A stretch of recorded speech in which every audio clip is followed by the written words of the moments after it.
Bonjour à toutes et à tous, bienvenue dans ce nouvel épisode du Dictionnaire digital. Aujourd'hui, on aborde un sujet d'actualité, mais qui impactera aussi notre futur, la robotisation des process automatisés. Pour en parler, nous recevons Youssouf Kamel, expert en écosystème d'innovation et fondateur de la Vertical Industrie 4.0 chez Plug and Play. Merci Youssouf d'avoir accepté notre invitation. Merci Malik pour l'invitation. Première question, comme à l'accoutumée, qu'est-ce que la robotisation des process automatisés? Alors, je vais essayer de simplifier. Alors, la RPA, c'est un acronyme anglais de Robotic Process Automation qui se traduit en français par robotisation des processus automatisés.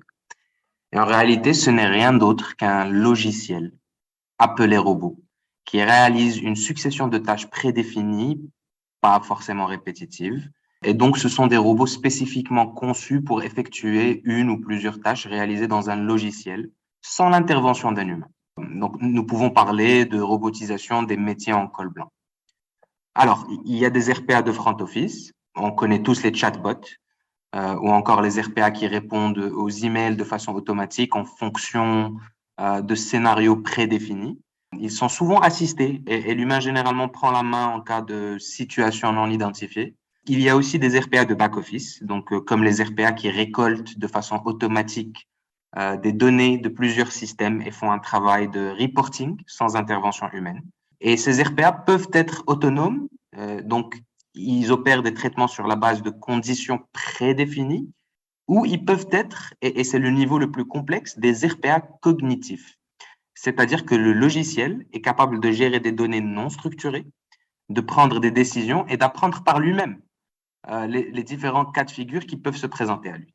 Tu nous as expliqué le fonctionnement de ces RPA, mais est-ce que tu peux nous présenter finalement les avantages sur le fonctionnement d'une entreprise, sur le fonctionnement des sociétés en règle générale? Alors, le RPA est relativement simple à mettre en œuvre. Ça, c'est le premier avantage. Il permet d'automatiser, donc, comme on a dit, des tâches réalisées dans un logiciel d'entreprise. Il permet donc de gagner en rapidité tout en s'affranchissant des erreurs humaines. Donc, grâce à ce dispositif, les équipes peuvent vraiment se concentrer sur des tâches à plus haute valeur ajoutée.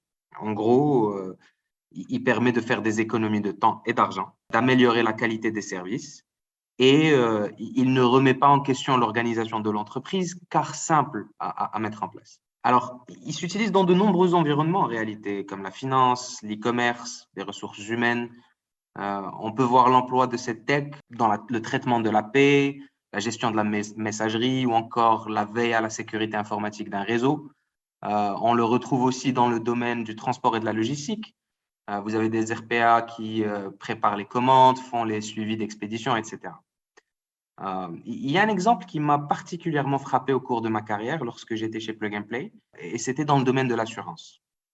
Il s'agit d'un assureur espagnol, que je ne citerai pas, par souci de confidentialité, qui fait partie d'un grand groupe français et qui, en 2019, avait un bureau à Valence qui traitait 50 demandes de remboursement par mois. Alors, malgré le faible nombre de demandes de remboursement et sur une requête de la maison mère, ils ont mis en place un RPA cognitif, c'est-à-dire intelligent, pour automatiser le traitement des demandes de remboursement. Alors, le RPA, qui a été développé par une entreprise qui s'appelle Viserou, était capable de traiter toutes les demandes de remboursement et même d'identifier les situations de fraude avec 99,99% d'efficacité. La marge d'erreur était donc négligeable. Et par chance, 2 mois après la mise en place du RPA, la pandémie du Covid frappe et l'assureur passe subitement de 50 demandes de remboursement par mois à 1000 demandes de remboursement par jour. Alors heureusement qu'ils avaient installé un RPA pour lequel 1000 demandes ou 1 million de demandes par jour ne changent absolument rien.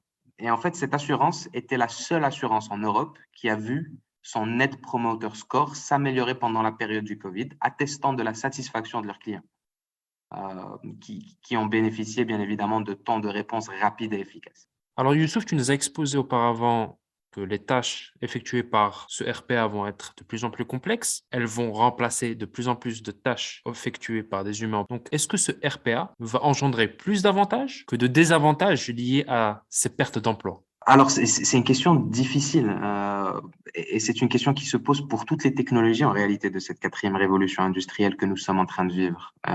Une révolution industrielle pour laquelle les mots d'ordre sont automatisation, connectivité et intelligence.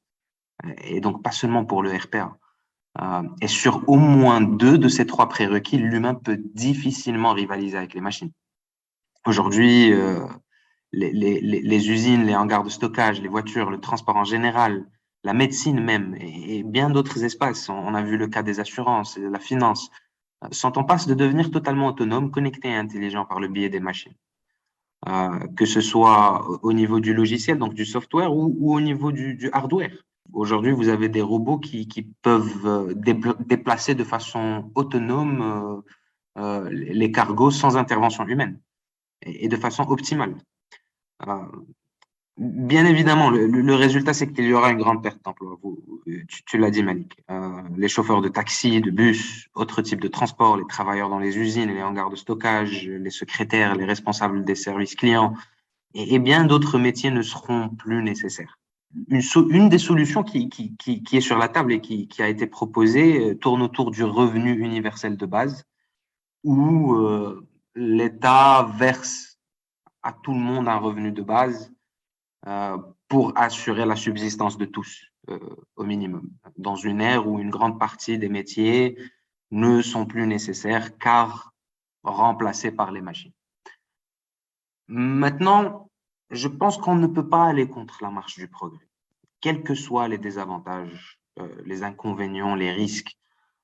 Il faudra par contre trouver des solutions, non seulement pour assurer la subsistance du capital humain, mais aussi pour revaloriser ce capital humain et, in fine, lui donner la possibilité d'être utile.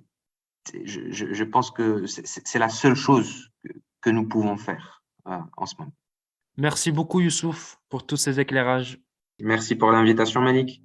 Merci à toutes et à tous d'avoir suivi ce nouvel épisode du Dictionnaire Digital. Je vous donne rendez-vous lundi prochain pour un nouvel épisode. À bientôt.